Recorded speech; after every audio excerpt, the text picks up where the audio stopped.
we have some ignorant people in our community here, and we have some ignorant and evil people on the other side. One ignorance gets up, does something so trashy, so unhealthy thing, and call it freedom of expression or whatever, knowing the consequences. What is it going to happen?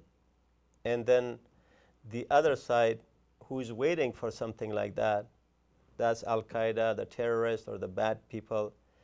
They are looking for a reason to incite violence. It's not the common people. It's not the Muslims. It has nothing to do with that. How many Muslims are there in the world right now? They're approaching 2 billion people. Okay. They're 1.8 billion. And how big is Al-Qaeda? Al-Qaeda you can count with your fingers. Right. That's not because they're Muslims. It's not because, you know, we have criminals here in our community too. Mm-hmm. That does not mean because if they're Christian and they do something evil, that means that Christianity is bad. And we should look down upon 2 billion Christians either. Right, I agree. And that's where we need to separate the culprit from the rest of the wonderful people that we have around the world. Okay, so what is the misconception between the Western world that the Western world has about the East and especially right. Muslims? Yeah. What I want to tell our people over here that Islam was not born on 9/11. Islam is not a cult. Islam has been there for 1,400 years, living in peace and beauty with all the people around the world. These few culprits that did whatever they did 9/11, they did not do it because they were Muslim, and did not do it because we were over here people were Christian. If they targeted Christians and Christianity or just white people or whatever race, they could have gone and hit some other Christian countries that are weaker. They're not really the superpower. They could have gone and killed the Pope. They could have gone, and even here when they came, why did they attack Pentagon rather than a big church?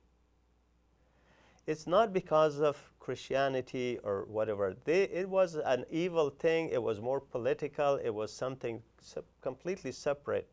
And that's why we just tie the culprits to the religion, which has nothing to do with that. And people think that Islam is a violent religion. They need to sit down. They need to talk to a Muslim.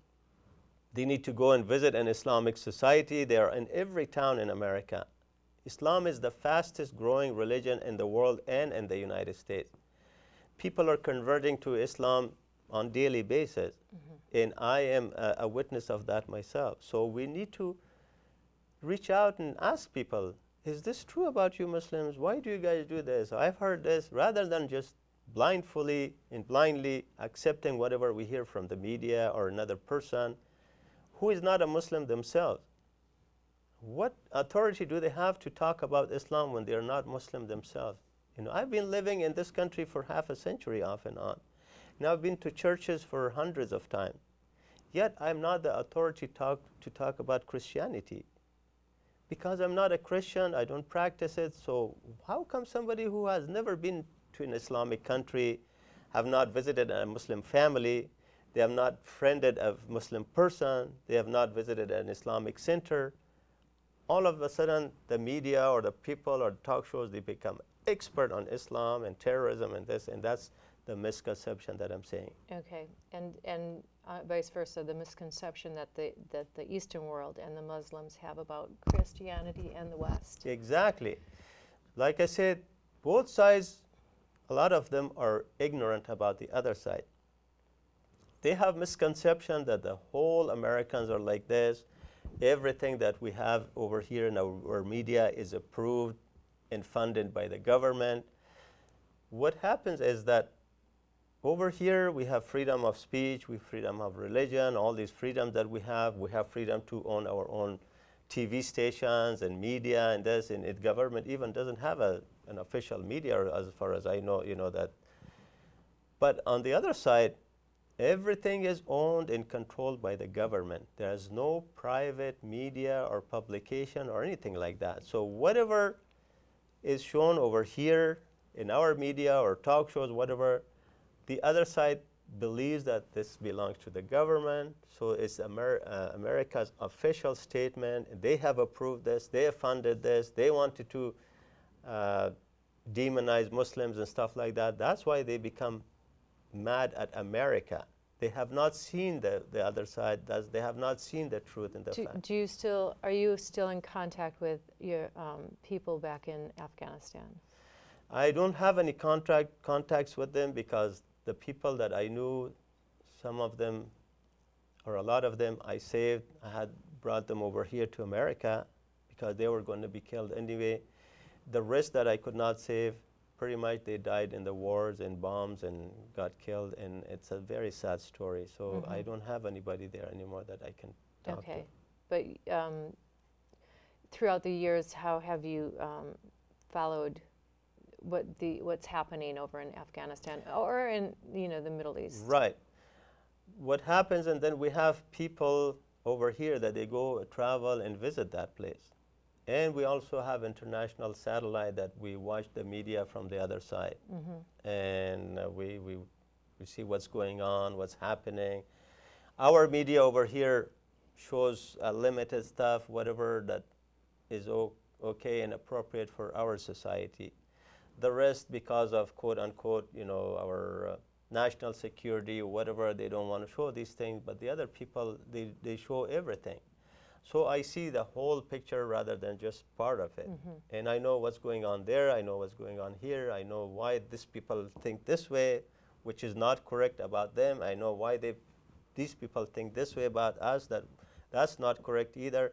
That's why I'm trying to build a bridge and a communication so that they can really sit down and talk and understand each other. And you're one of the persons in charge of the Islamic Center in Santa Maria? Yes. Okay. Yes. And that center is open to the public. We have publications there. There's an Islamic Center here in Santa Barbara. There's in San Luis Obispo. There's in Lompoc. In every town you go, there is a mosque or Islamic center. There are publications in English, in Spanish. And we do our prayers every Friday rather than, Christians go to church on Sundays. So the door is open, people come in, they talk, they answer, they see how we worship, they see what we talk about, the sermons that we gave and stuff like that. And they're really invited to come over and join us. We appreciate that. How has September 11th and the current events affected your personal life? It has affected me deeply. Before the September 11th, like I said, I was talking so beautifully about America and Americans and how wonderful these people are, what's going on. So everybody, my friends and my family, they had this beautiful desire to one day visit America. It was a land of milk and honey and everything for them. So when they came over here, I saved them, I brought them, they settled and they learned English and went to school and got educated, and then this September 11 happened. Our lives turned upside down. Yeah, and you share that in your book about some of the death threats, and they look down upon us, they hate us. Anywhere we're hiding our identity. We cannot even. I have a business in photography, and I do not tell even people my real name because I did receive death threats. I'm also an engineer. I've worked here for 3 decades. I built this country with my engineering skills.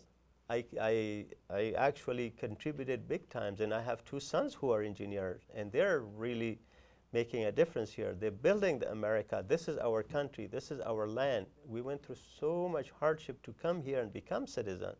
We were not just born here. We're not Americans by chance. We're Americans by choice. And still, when this happened, how did you feel about that? I became very embarrassed, and I could not answer to my family member, the extended family, and all the people that I saved. They said, "You told us America is like this and peace." No, how did you feel about September 11th happening? September 11, I'm still bitter about that. I'm shocked. You think, other people are hating the people who did this or what the event was. Us Muslims are even more abhorring that event for various reasons. Now America is our country. We live here. So number one, they attacked my country here. I escaped from one country and came to another country, and they came and did this to me. It's not they only did this to another person. I'm American too. And I took allegiance. And I swore that I will defend this country, this constitution here. That was part of my citizenship. Mm-hmm. Others did not do that who were born here. So I have a bigger duty to defend America. That's number one. Number two, these people defamed our religion, not other people's religion. Now Islam is under attack because of these people. All these peace-loving, good Muslims, 2 billion of them, are being looked down upon because of these evil people, these culprits. And we're being threatened and harassed because of what these people did. So Are you still being harassed? on daily basis. Okay. I've been also I go to places, I go give speeches, and I get these hate questions and stuff like that. I also, my neighbors, some of them don't still talk to me. They try to close my business. They hate us. You wrote about that Yeah. in the book. Every day. Even I've been to courts. I had some dispute with some people, and I saw how discriminated I was against because my name was Muhammad. So that's why I call this book, My Name is Muhammad, because I'm coming out and telling the world I'm not John anymore. I'm Muhammad. You like it or not, this is the way I am. This is who I am. You got to deal with it. Mm-hmm. Yes. Okay. So let's briefly, I don't want to make this into a religious, I understand. theme, but what does Islam mean, and what does it stand for? That's a wonderful question. To clear up. I thank you for that. Because I think we've spoken before, and we've discussed the differences between what the terrorists Yes. claim to be and what Oh, yeah. No, that's Islamic religion. Islam itself means peace and submission. The literal translation of the word Islam is peace and submission, submission to God's will. So when people say Islamic terrorist, that's an oxymoron. How can you be peacefully submitting to God's will and still be a violent person? You can be either or. You cannot be both. So Islam and terrorism don't mix. You can either be a terrorist or a Muslim, a submissive person. You submit to God's will, you submit to God's orders and commands, and He tells you to be peaceful, loving, charitable, compassionate. And also Islam, Muslims believe in all the previous religions that came from God, including Christianity and Judaism. Muslims believe in Jesus Christ, peace be upon Him. They believe in virgin birth. They believe in Mary, peace be upon her. There are chapters in the Bible too. By the original Bible, everything. So when a person desecrates Quran, our holy book, they're desecrating Jesus and His message because they're all there. Muhammad, peace be upon him, came to bring back humanity from idol worshiping to God, to Jesus' message, to Moses' message, to Abraham, to Noah, to let them know that there's a superior power. He's the creator, not these little idols that we create. So, and Jesus' name is mentioned in the Quran more than Muhammad's name is mentioned. Okay, so let me interrupt here. Just as though some religions here in the U.S., let's just take the U.S. for example, there's cults that are spin-offs of the Christian religion or Right. other religions, and is it the same for what's happened with the terrorists and the Muslims? Yeah.